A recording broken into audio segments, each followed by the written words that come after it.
This girl becomes entangled with the person she's been hired to assassinate. After finally receiving her first assignment and officially becoming a killer, she lures Seo to a remote parking lot. Arriving slightly late, she pulls out a Glock and fires. Terrified by what she's done, she has to remind herself that she needs the money to support her family. Then she looks up and realizes she missed. Immediately, she crumbles under the pressure and starts to cry. Desperate, she begs that she'll do anything he asks so he won't report her, something that clearly piques Seo's interest, which leaves her horrified. When he asks to learn more about her, she interprets it as a date and becomes convinced she's about to meet Mr. Diddy. Luckily, he grounds her and reminds her to know her place. She gives him a one-day free pass to do any legal activity between them, which he gladly accepts. Before he leaves, he says he's in a difficult position and is grateful she approached him first. But as he turns his back, she pulls out the Glock again to shoot her shot and finish the previous assignment, but to her shock, she does not realize that Seo, the Aura farmer, had already taken her bullets. This utter failure forces her to rethink her life choices, and she has to psych and hype herself up again. Unfortunately for her, Seo hears her, since he had bugged her. It turns out Seo is an undercover black agent sent by the National Intelligence Service because their director was kidnapped and she became the #1 person of interest. Sadly, Seo is socially challenged and a little awkward. As a result, in the past 2 months, he hasn't managed to speak to her even once. But this is only the beginning. The next day at school, Anyong walks the halls, her face lined with worry. Despite her renewed determination to finish the mission, she can't shake the nagging feeling that something's off. She concludes Seo is no ordinary target. His nerve and firearm knowledge suggest he's in the same line of work. Zap! A sudden realization strikes her like lightning. She panics, thinking this is a secret final exam from her company to test her skills against a professional target. It all starts to make sense now. They won't make her a full-time employee without presenting a real challenge first. Stealing her nerves, she clenches her fist and once again vows to kill Seo, no matter who he really is. Suddenly, a voice cuts through her thoughts, asking what she's so deeply thinking about, and she jumps in surprise. It's Seo. Casually, he asks if she's thinking about the attempted murder from yesterday, which makes her frantically shush him. We learn more about Seo, a handsome transfer student, perfect in every way, the envy of all the girls. He calls her name and asks if she'll walk to school with him every day, leaving her utterly stunned.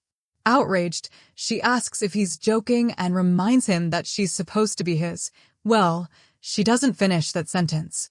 Without a word, he pulls out his phone and starts dialing 112, reminding her about the Freedom Pass, and she panics, immediately agreeing to anything.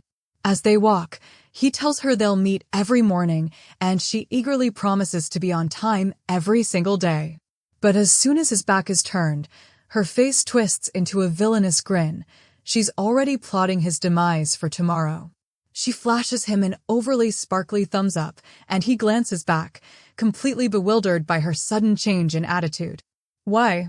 Later in class, he holds up a note with 112 written on it to borrow an eraser, and she bursts into tears, yelling that he could have just asked. She furiously accuses him of enjoying threatening people, but he calmly denies it. He admits he's wanted to talk to her for a while, but was afraid of being caught, so he's glad for this chance. To prove his point, he simply offers her an eraser to borrow. She's left stammering and flustered, confused by his sudden sincerity. Just as he starts to say something serious, she nervously waits for his next words. His expression hardens, and he coldly tells her not to make him repeat himself about knowing her place. She freaks out over his wild mood swings.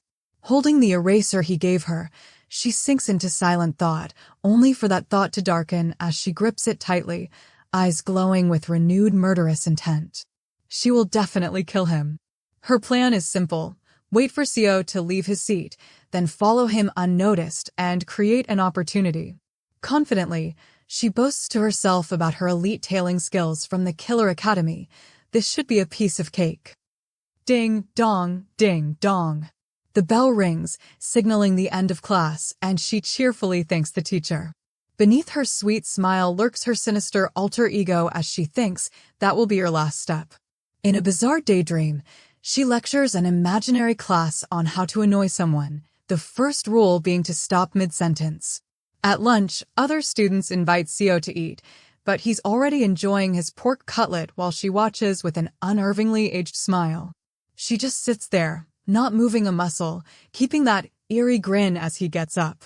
Seo glances back, clearly creeped out by her behavior.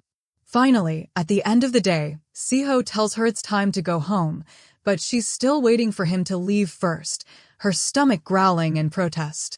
Internally, she complains that he hasn't moved an inch all day, then forces a laugh and pretends she's about to head out. He simply looks at her and asks why, catching her completely off guard. He calls her out, describing her usual routine of dozing off in class and later running around like a starved wild boar searching for food. He's onto her. He stares her down, wondering why she's being so well-behaved today, and she starts sweating bullets as he looks down at her across the empty classroom. Calling her usual behavior wild, she internally threatens to beat him up. Playing it cool, she asks why he even cares what she does, and he silently repeats the word care to himself. Setting down his bag, Seo calls her by name, telling Annie Young that her biggest problem is being far too obvious. With a serious expression, he advises that if she wants to hide something, she needs to be less noticeable. As he begins unzipping his backpack, she panics and demands to know what he's doing. Realizing he's detected her killing intent, she wonders how an ordinary person could have possibly sensed it. As he rummages through his bag, she nervously wonders if he might actually be a professional, just like her. Then he pulls out something unexpected and says simply, "Eat this." She stares at him, teary-eyed and confused. It's bread. He just hands her a loaf of bread, leaving her completely speechless. BRR. Her stomach betrays her with a loud growl, and she flushes red with mortification. She completely loses it, wailing and crying from the embarrassment as a tiny version of him looks on, confused. Calmly, he lectures her about the dangers of starving herself, warning her about yo-yo dieting and permanent health damage. Then, he adds that it would be troublesome for him if she got sick, making her blush at his unexpected concern. Whoop! He holds the bread up to her lips, and she takes a bite without thinking. As he walks away, eating his own piece, he tells her he'll see her tomorrow morning, leaving her standing alone in the classroom. Annie Young stands there, nibbling on the bread he gave her, pouting as she wonders what his deal is. Meanwhile, Seo walks down the hall, smirking as he decides to let her off the hook for today, admitting that starting a conversation is hard. Coolly, he mentions that her photos are valuable as suspect data, but she frantically tells him to stop. Grabbing his arm to stop him, she gasps as he pulls out the handmade onion-free one-day pass and declares he's cashing it in. Eek! She lets out a blood-curdling scream of despair. With a resigned sigh, she gives up and strikes a pose for the swarm of cameras. Then it hits her he's using this as an excuse to get closer to her. He must be after her too. Time for a new strategy. Instead of killing him, she'll investigate him thoroughly first. Her first attempt at intel gathering is to bribe Seo's friends with snacks, but they just stare blankly. Her plan backfires spectacularly when two huge, intimidating guys confront her for speaking informally about their big bro Seo. So, she decides on a new tactic, getting information from his devoted fangirls. Cheerfully, she tries to join their fan club to learn more about him. Their response? A blunt and immediate no way, shutting her down completely. The fangirls call her shameless for sitting next to him, and she panics, blurting out an apology. Fed up, she finally confronts Seo, accusing him of being unfair and demanding a level playing field since, after all, they're both targeting each other. She points her finger at him, demanding to know what his true goal is. He flatly threatens to report her attempted murder to the police, and she instantly bursts into tears, claiming it was only a joke. Sitting in silence, she realizes that asking him directly definitely isn't going to work. As she walks down the hallway, she briefly considers checking his student record, but decides that's not an option either. Oh. Suddenly, a clever, sneaky idea strikes her as she reaches into her sock. She pulls out a business card for a service that retrieves student records. Looks like she's going rogue. Peeking through the window, she confirms the classroom is empty. Everyone's in PE class. A sinister grin spreads across her face as she celebrates that Seo has finally left his seat unattended. Quietly, she sneaks over to his desk, ready to dig up some dirt or find a weakness. First up, a molecular biology textbook. She's not exactly impressed with his studying habits. Next, she discovers a bag of candy, mocking his sweet tooth and joking that he's bound to get diabetes. Her snooping suddenly takes a dark turn when she uncovers a pistol hidden in his desk, leaving her completely frozen. Panicked, she wonders why he has a gun and checks if maybe it's her desk by mistake, until she feels something else inside. She pulls out a grenade, her eyes going wide with absolute terror. This guy is clearly way more than just a high school student. But it gets worse. After the rifle, she pulls out an actual rocket launcher, her eyes brimming with tears of sheer horror. Wailing, she screams and demands to know why military-grade weapons are just casually appearing from his desk. Then, a calm voice calls her name, and Yunyong, and she freezes. Seo is standing right behind her as she holds the RPG. Seo gives her a cool look and remarks that rummaging through other people's belongings isn't a good habit. She lets out a piercing scream, drops the rocket launcher, and bolts, sprinting down the hall with Seo chasing after her. As she runs, she's convinced she's solved the mystery. He only pretended not to be a killer to get close, and now his true identity has been revealed. Panicked, she yells for him to stay away, but he warns that if she keeps running like that, she's going to die. Terrified, she looks back, mistaking his warning for a threat and screaming that he's trying to kill her right now. In a chibi-style cut, a giant foot looms overhead, about to crush her, and she just looks up and says, "Ah." She trips and tumbles down a flight of stairs as Seo explains he was simply warning her about the staircase. She thinks he could have been a bit more specific. As she falls, a dramatic flashback plays. She mourns that she'll die before seeing her beloved siblings go to college and get married. Tears stream down her face as she apologizes to everyone, lamenting her pathetic death and wishing them happiness without her.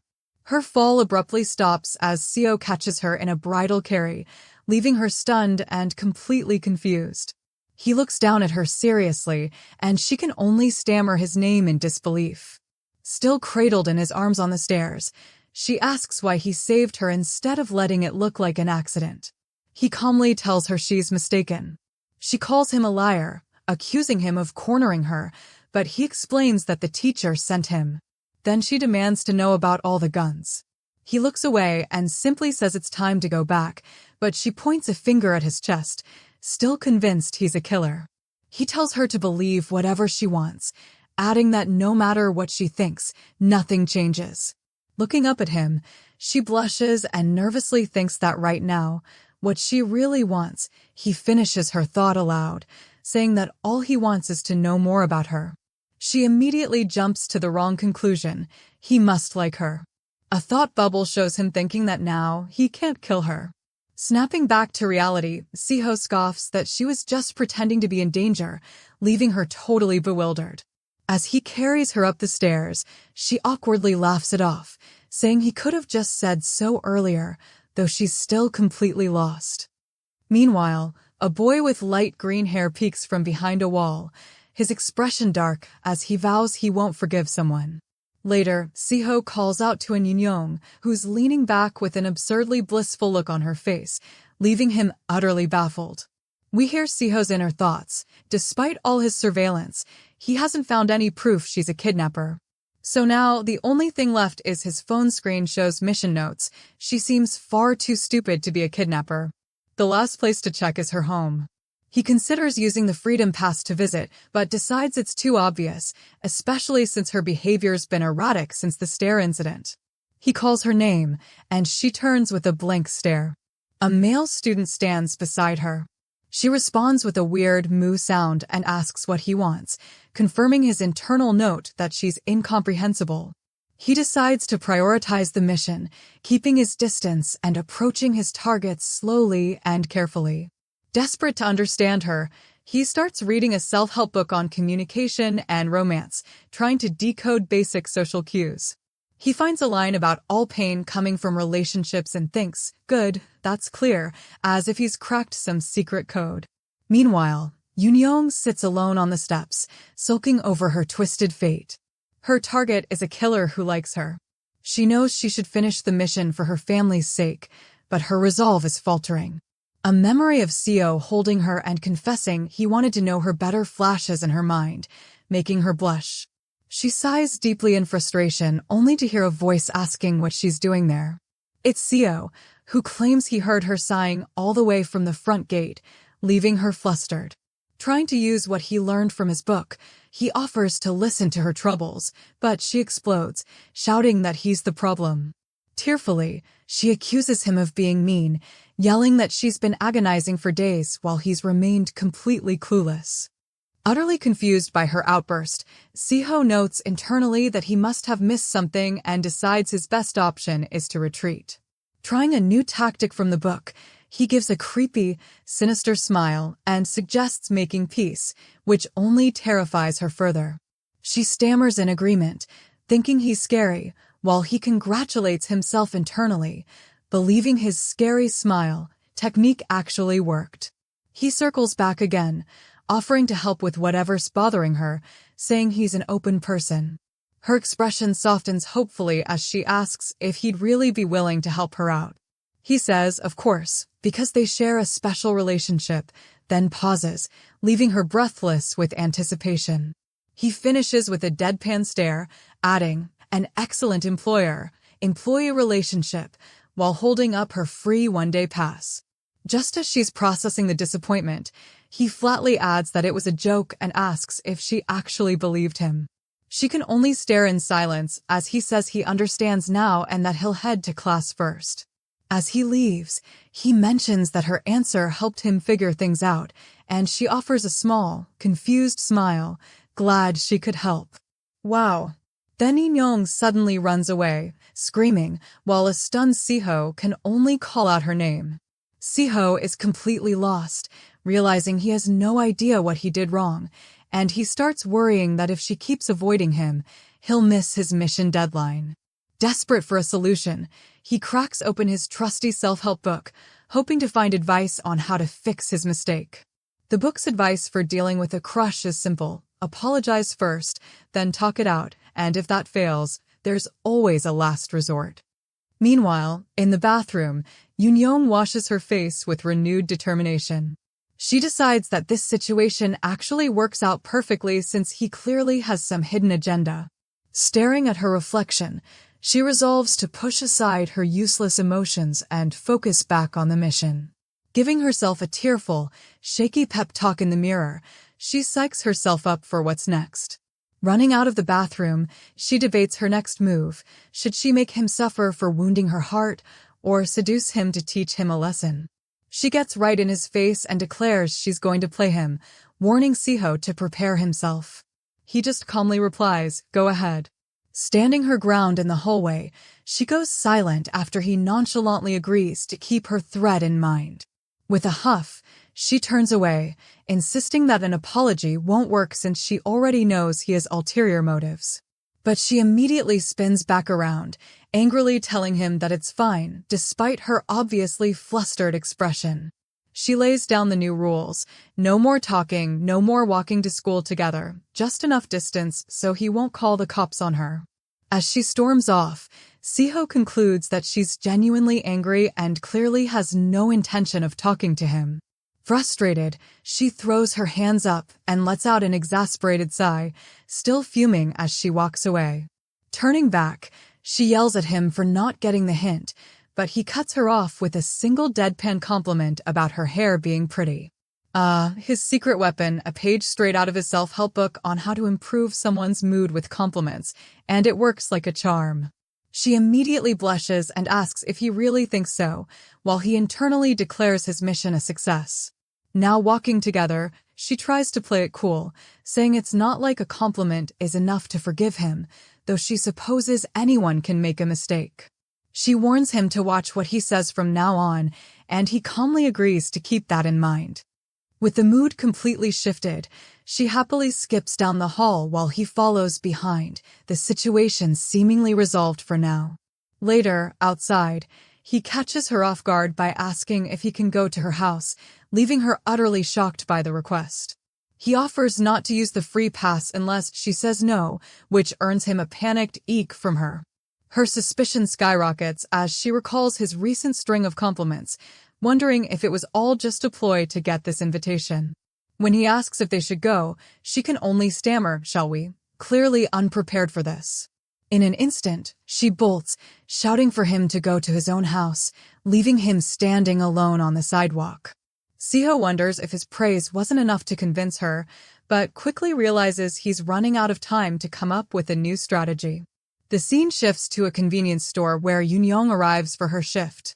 Waving to her coworker, she smirks to herself, convinced she's seen through Seo's attempt to build goodwill and won't let such a dangerous person near her home. She gloats internally, planning to enjoy the free compliments while denying him his goal, a clear victory in their battle of wits. Cheerfully, she asks her coworker to ring up an item, though they seem hesitant to respond. Surprised Seo is standing right there in the store. She immediately accuses him of following her instead of it being a coincidence, demanding to know why he's so desperate to get to her house. He offers a simple excuse. He wanted to study for the performance assessment together. She scoffs at the excuse, saying a killer and his target would never study together right before he pointedly asks, "Aren't we?" The two lock eyes in a tense stare, a direct callback to a previous confrontation. Mortified by her slip-up, she starts sweating and stammering, unable to form a coherent response. Changing her tune in an instant, she says he should have just led with the performance assessment excuse, and he casually agrees. She raises a finger, saying she'll agree to study, but only on one condition. With a bright, confident smile, she makes an okay sign and eagerly asks if he accepts her terms. Later, the two are seen wearing matching work vests behind the counter of an eerily quiet, empty convenience store. Seo looks confused as she tells him to brace himself, cryptically warning that he'll soon understand what her condition is. Her face twists into a demonic grin as she declares that this place is about to become hell, leaving Seo completely baffled. He guesses a drunk customer must be coming, but she glances at her phone and ominously says, "Never mind." Pointing a finger, she tells him it's time and instructs him to be quiet and listen carefully. A distant but growing chorus of voices starts echoing, putting Seo on edge as he begins to sweat. She smugly asks if he can hear it, the sound of Hell's Gates opening. Suddenly, a massive horde of elementary school kids comes stampeding into the store. She explains that ever since the local stationery shop closed, the kids from the nearby academy swarm their store at this hour every day. With a thumbs up, she cheerfully tells the horrified Seo that it's his turn to handle the customers. From a safe distance, she taunts the pro-killer, Seo, asking if he's really having trouble dealing with a bunch of kids. He flails, insisting he was just caught off guard. In a dramatic flashback, Seo holds a gun as Yoon screams at the psycho, but his focus is entirely on his technique. Back in reality, a small child points up at the convenience store shelves, demanding Seo's attention. Seo patiently opens a snack for the kid, who eagerly grabs it with a grin. He's completely surrounded by kids, one perched on his shoulders, another clinging to his leg, while Yoon bursts into laughter in the background. Suddenly, she notices a little boy who's somehow grabbed a gun and is now sprinting off with it. Chaos immediately breaks out as the boy runs, with Seo and Yoon frantically chasing after him in panic. The convenience store turns into a total battlefield, snacks flying everywhere, kids running wild, leaving Seo buried under the madness. Then, a girl with short brown hair rushes in, breathless, apologizing to Yoon for being late after bumping into some green-haired pervert. Yoon cheerfully greets her coworker, Yaman, asking for help cleaning up the mess. But Yaman coldly tells her to keep work and personal matters separate, leaving Yoon muttering about how cold she is.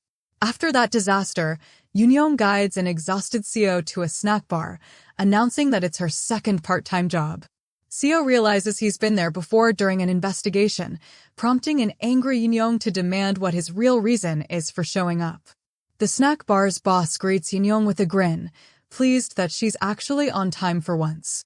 Then he teases her, asking if she's brought along her new boyfriend, leaving Yoon a flustered, stammering mess. Now wearing matching aprons, Yoon tells Seo it's time to get started, but he already looks hesitant. She asks why he's groaning, worried he thinks it'll turn into another disaster like before. Flashing a confident grin, she reassures him that the rush hours are over, just as the bell rings, announcing new customers. They both whip around at the sound, completely startled. Oh no, it's a swarm of middle schoolers ready to order enough food to feed an army. As the girls devour their meals, Yoon and Seo struggle to keep up, buried beneath stacks of plates. One girl raises her finger to order even more, pointing to a mountain of empty dishes. While the boss cooks with fiery passion, Seo and Yoon look seconds away from collapsing under the endless serving. After the chaos finally ends, the boss, Seo, and Yoon slump down in exhaustion, defeated but relieved after a hard-fought shift. The scene then cuts to a man in a cap facing two people in animal costumes, a bear and a rabbit, both holding flyers. The bear offers the man one flyer, while the rabbit softly asks for another. In truth, both the bear and rabbit are thinking the same thing. I want to go home. Later that night, Yoon stretches and groans about the exhausting day as she walks home beside a silent Seo. He finally speaks up, calling her name and asking if all her jobs are always that intense. She opens up, revealing that her parents' insurance money was stolen by relatives, leaving her to provide for her siblings. She explains that they barely managed to survive on her brother's income until even that ran out. As she pauses, Seo urges her to continue, wanting to hear the rest. She suddenly snaps, then notices he's recording their conversation on his phone and explodes in anger. On the stairs to her apartment, she sighs, admitting she can't figure him out, while he insists they're just there to study. With her family gone for the night and guns in the house, she realizes this might be her perfect chance. Standing outside the door, she decides to kill Seo right then and there. But the door swings open, revealing her older brother and two younger siblings, completely ruining her plan, cutting back to the painfully awkward family reunion. She's stunned, wondering why her family is home when they were all supposed to be out. Her brother casually says something came up, while one of her younger sisters eyes them suspiciously. The little girl points at Seo and asks who the guy with her is. Her brother throws an arm around Seo, complimenting his good looks, while Yoon just about dies of embarrassment. His friendly tone vanishes as he steps right into Seo's face, demanding to know who this visitor is. Yoon frantically tries to calm him down, begging her oppa to relax so she can explain. She nervously says they're just studying for a performance test and insists it's nothing romantic. But Seo cuts in, introducing himself as Yoon's crush, then quickly tacking on friend afterward. Her brother stares for a moment, then politely says, "Nice to meet you." The word crush hangs heavily in the air, followed by a dramatic sound effect highlighting the shocking confession. Wah! Her entire family screams in perfect unison, crush, in absolute horror. Seo lunges forward, dead serious. Yoon's younger sister scolds the littlest one, Yoonyo, with some cryptic proverb about quiet cats. While Yoon and Seo sit awkwardly, the middle sister, Yoonjang, sternly warns Yoonyo not to follow Yoon's example of bringing men home, prompting Yoon's furious denial.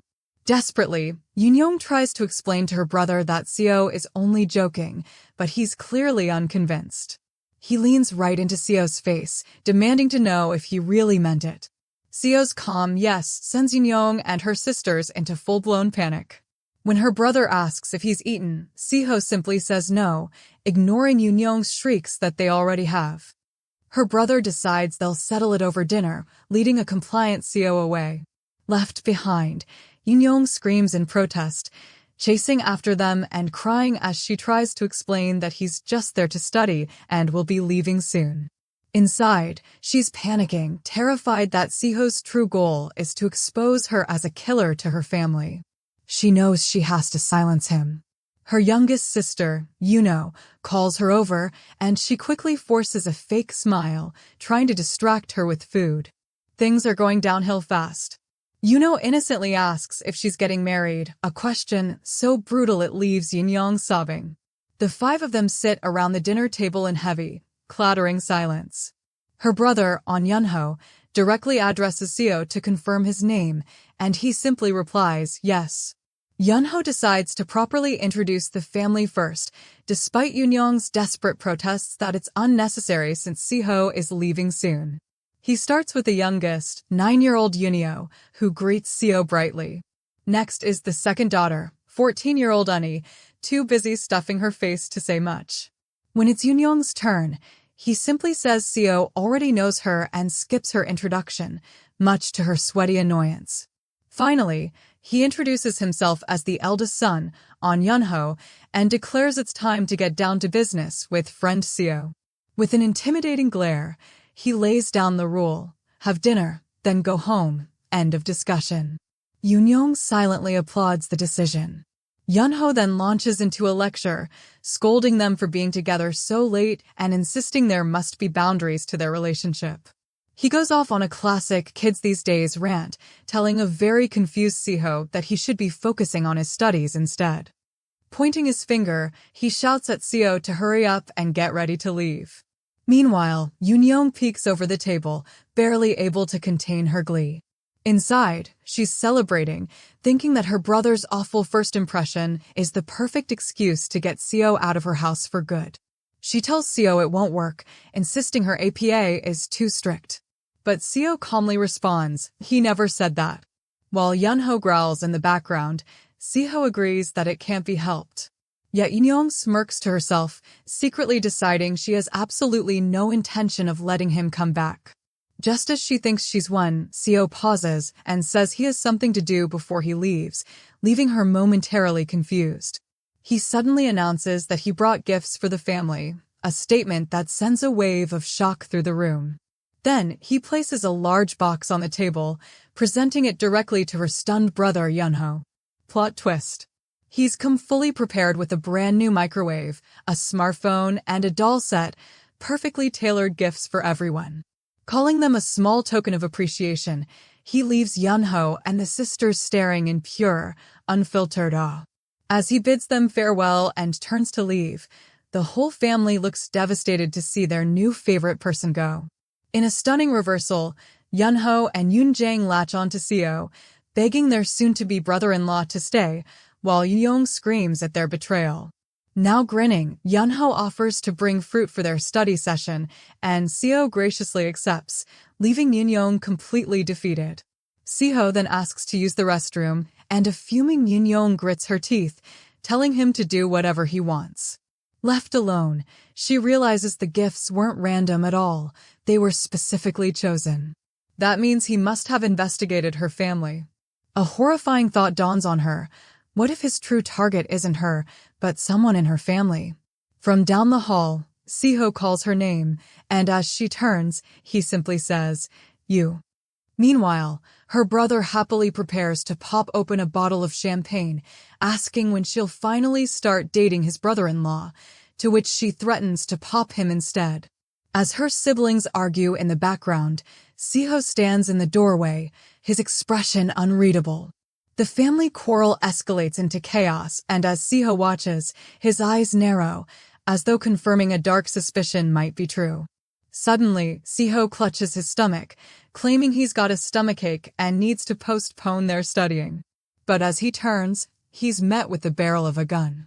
Yoon is pointing it directly at him, declaring that won't be possible. He calmly notes how different her reaction is as she presses the gun to his head, asking if she's finally decided to kill him or if it's something else. His eyes sharpen as he asks, "Have you figured it all out?" Her own eyes widen in terror, realizing that he knows. She keeps the gun trained on him, threatening to shoot right then and there. Tears stream down her face as she screams that she can and will pull the trigger, her voice shaking. Gently, he reaches up to touch her face, disarming her with a single soft gesture, telling her she's misunderstood everything. Leaning in close, he completely shifts the room's atmosphere from a standoff to something deeply intimate. He looks her straight in the eye and whispers two words that change everything, only you. As he pulls back, he asks if she understands, and a completely flustered Yoon can only stammer out a shaky yes. The tension breaks instantly when her oblivious brother cheerfully walks in with a plate of apples for his favorite brother-in-law. Later, Yoon sits exhausted at her desk when Yunho bursts in, announcing that Seo's left and asking why so soon. She just yells for him to get out. Yunho pauses before dropping the ultimate sibling question, "Did you get dumped?" She explodes, threatening to throw him out as he beats a quick, cheerful retreat. The scene cuts to Seo walking alone at night, as a narration wonders how a suspect could have no evidence when the crime scene is full of it. As he walks under the city lights, the thought concludes that both of them might be in serious trouble. The next day at school, Yoon walks beside a silent, pensive Seo, looking thoroughly annoyed. She thinks to herself that he's usually so talkative, but today, he's not even acknowledging her. Blushing, she wonders if his strange mood has to do with that intense confession from the night before. She tries brushing it off as his usual crisis avoidance flirting, but she can't shake the feeling that this time, it's different. Gasp. A sudden thought strikes her, a shocking possibility she hadn't considered. Her imagination runs wild, picturing a dramatic Seo confessing his true feelings, and panic sets in at the idea that he might have been serious. Realizing that would explain his weird behavior, she decides she needs to confront him right now and find out the truth. She spins around, yelling, "Hey, Seo, I have something to tell you," leaving him completely bewildered. Except it isn't him. A totally different student named Haiho turns around, asking who she is. Wrong number, Yoon. The real Seo storms off in a huff, while Yoon frantically asks the other boy where the handsome guy went. Annoyed that he's disappeared, she stomps up the stairs, vowing to give him a piece of her mind later. But then she stops, blushing and scolding herself for actually feeling disappointed that he's gone. Suddenly, a voice from above calls her name, Yoon. She looks up, confused, as a bead of sweat rolls down her face. Towering over her is an incredibly muscular and intimidating senior with pigtails. Yoon can only stammer out her name. The senior cracks a terrifying smile, introducing herself as Ariam, a third year.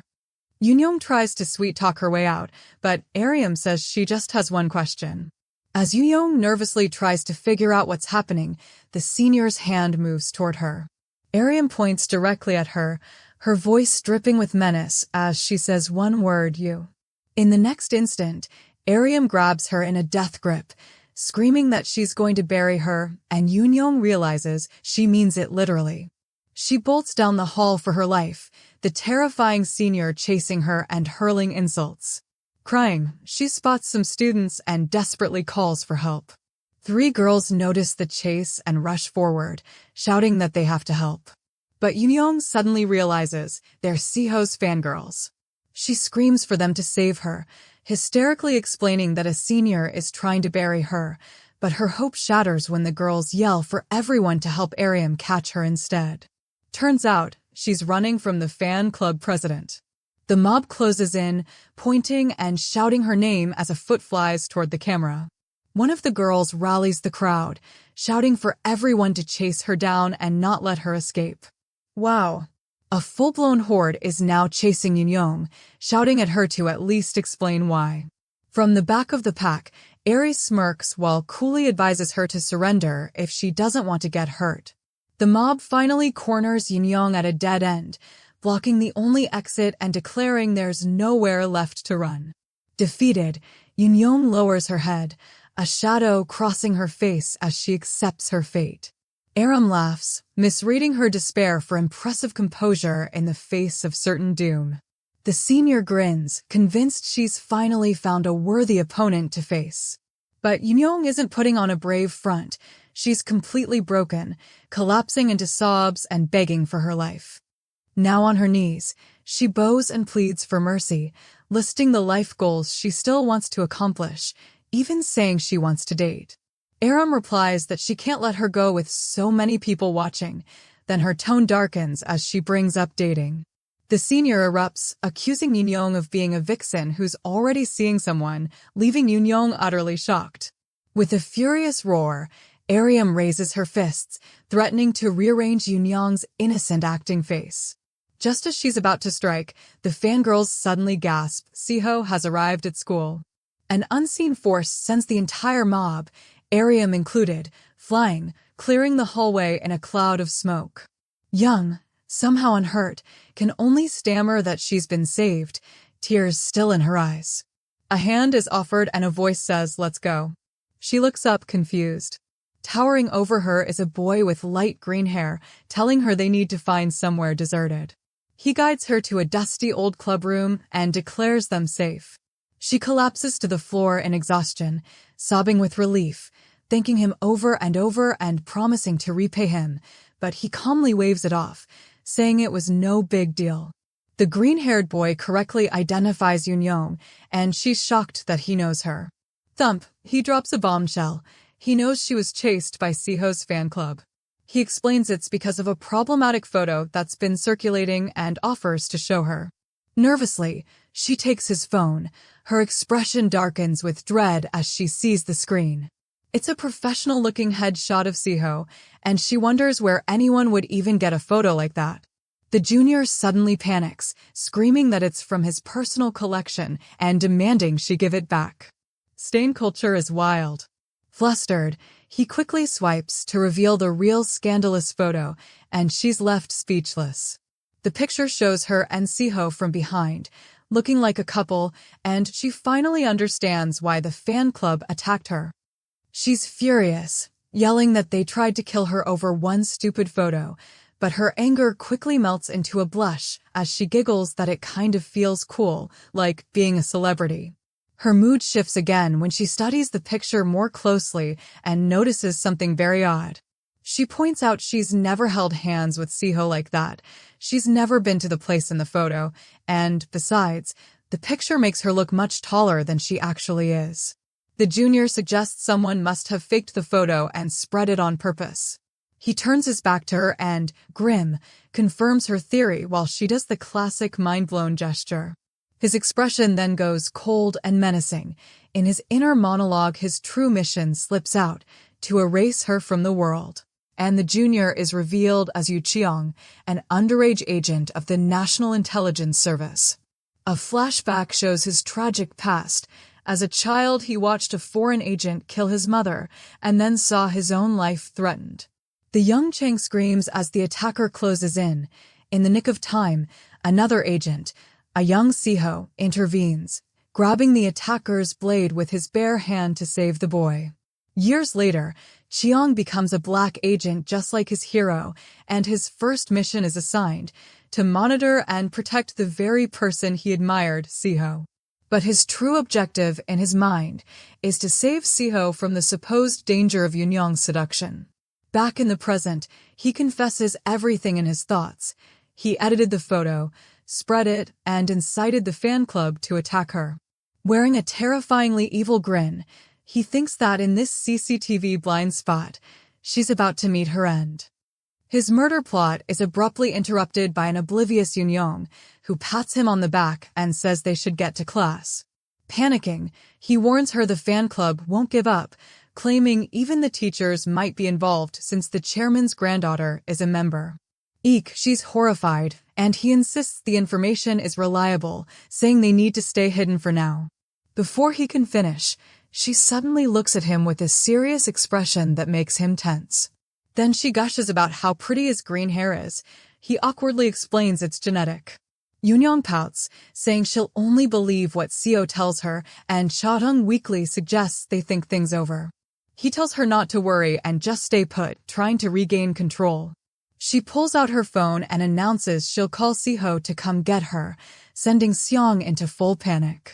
Oh no, he lunges for the phone, desperate to stop her from calling. Damn it, He realizes his plan is ruined. It's too late to prevent her natural actions. She wonders if Seo is even at school yet, and Chang feigns uncertainty. He lies, claiming he saw Seo running away from school, while his inner thoughts reveal he sent Seo on a wild goose chase to get her alone. He tells her Seo won't be back for a while, so they should wait until things calm down, and she agrees. Grateful, she asks for his name and class so she can properly thank him later. She insists she really wants to express her gratitude for all his help. He formally introduces himself as Yukiang, then ominously thinks that her name will be the last one she ever remembers. Her face falls in horror as she repeats his name, leaving him baffled by her terrified reaction. He starts to sweat, wondering if she somehow knows his true identity as she continues to stammer his name. Puffed up, she suddenly bursts into laughter, spitting everywhere as she mocks how his name sounds, and he silently wishes he could shoot her. Recovering, he gestures toward a dusty sofa and suggests she rest. With a sinister smile, he thinks to himself that the sofa sits above a section of floor about to collapse. His inner monologue outlines the trap. The moment she sits, the ceiling will give way, sending her plummeting to death or paralysis. In this secluded room, her death could easily be dismissed as nothing more than an unfortunate accident. Yet, instead of sitting down, she drops to her knees in front of the empty space, apologizing to an imaginary Seo, completely throwing his plan off track. The green-haired boy clenches his fists, desperately hoping someone will understand him one day. Suddenly, Yoonyoung bursts in dramatically, shouting her own name in shock. At that moment, Seo appears in the doorway, his expression grim as he orders them to come to him. Yoonyoung immediately unloads on Seo, scolding him for being late and allowing his fan club's craziness to attack her, though she feels relieved he's here to save her from Ariam. He responds calmly that he's already taken care of everything. She asks how he managed to find her, and his cool answer, claiming he should know where she is, leaves her blushing and flustered. Seo inquires about the other boy, and Yoonyoung introduces her rescuer as Yu, a junior from class 1 to 4 who came to her aid. Thump. Before she can finish saying his name, Seo slaps a hand over her mouth, silencing her mid-sentence. The green-haired junior completes his own introduction proudly. He is Yu Chang from class 1 to 4. Seo narrows his eyes suspiciously and questions what Chang means by help. Leaning in quietly, he asks Chang if he is one of them, referring to covert tactics, and Chang confirms that he is. Seo presses further, demanding to know how Chang has access to confidential case information. Chang explains that he is on a secret mission from the deputy director to monitor and protect Seo. Seo calls him out for acting beyond his mission, warning that his interference was a fatal mistake for an agent. Chang's professionalism cracks as he shouts that he only intervened because his idol, Black Agent Seo, was in danger. He completely loses composure, accusing Seo of being seduced by Yoonyoung and failing his mission, which forced his interference. The fanboy rant continues as Chang accuses Seo of acting unusually soft, even feeding bread to the target. Through tears of frustration, he screams that he's jealous, while Seo remains calm, stating that the mission isn't to eliminate the target. Seo explains to Agent Chang that it's all a misunderstanding and part of the operation, but emphasizes one crucial point: women whose faces turn into pumpkins when they cry are definitely not his type. At that moment, an image of a sobbing, pumpkin-headed Yoonyoung flashes.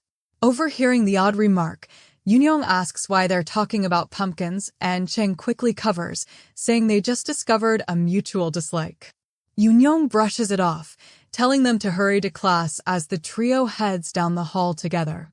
In his thoughts, Seo issues a stern warning to Chang: don't act rashly, and don't you dare touch her. As Yoonyoung walks ahead, she seems lost in thought, a worried expression shadowing her face. Chang stares in horror, imagining Yoonyoung's face twisting into that of a sinister, hooded figure. Seo watches her, his resolve hardening as he internally vows to investigate her thoroughly, even if it endangers the mission. Believing Seo is praising him, Chang vows to expose Yoonyoung's evil and save his senior, declaring that he will steal all of Seo's attention for himself. As the agency's newest mission looms, tension fills the air. Seo knows one thing for sure: if the deputy chief finds out about this, it'll be a disaster. But Cheong, the ever-earnest and overly curious rookie, can't hide his excitement. He fidgets, blurts out, "Since I got to know you, I really wanted to visit your place." Seo sighs, already feeling a headache coming on. He knows he shouldn't indulge this. But the look on Cheong's face? Too sincere to ignore. Just this once, Seo says flatly, "Next time, I'll report it." "Why? Yes, sir." Cheong beams, but he's not here empty-handed. With a grin, he pulls out a USB. "I brought a housewarming gift containing the ugly truth about Bumgong." Seo freezes.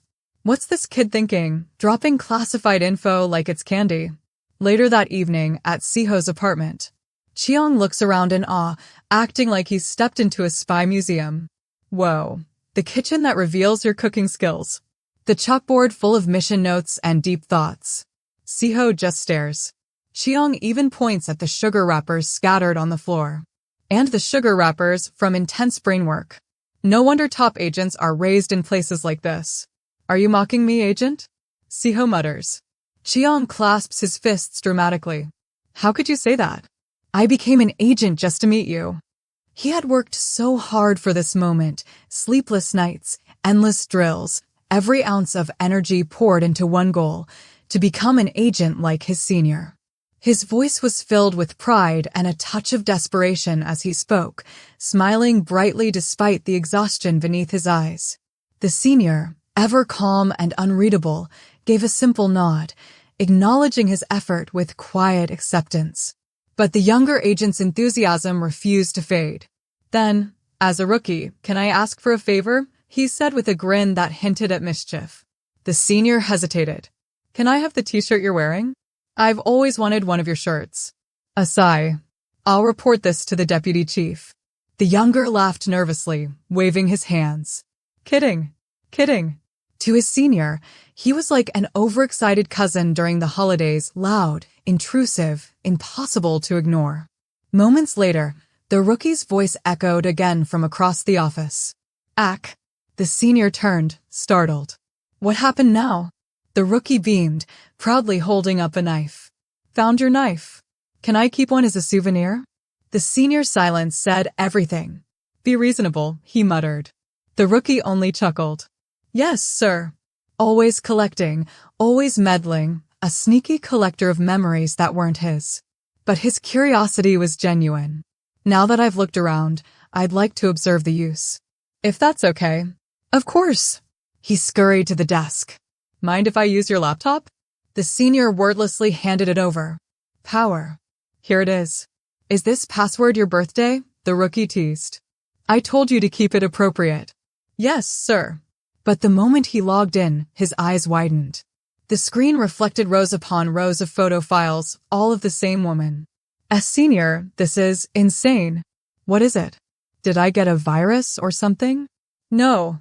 Even if it's for investigation, there are way too many photos of Han Eun-young. The senior stayed silent, unbothered. "You're new to field missions," he essayed. Agent Chi-young, the green-haired agent, is officially on a new mission. Guess Agent Chi-young's background check didn't include boundaries. Back at the office, things go sideways when Chi-young proudly displays his intel on their target, Han Eun-young, who they suspect is an assassin-killer trainee. His evidence? A full gallery of her fan club photos. The black agent is livid, but Chi-young just laughs, claiming he was just collecting evidence.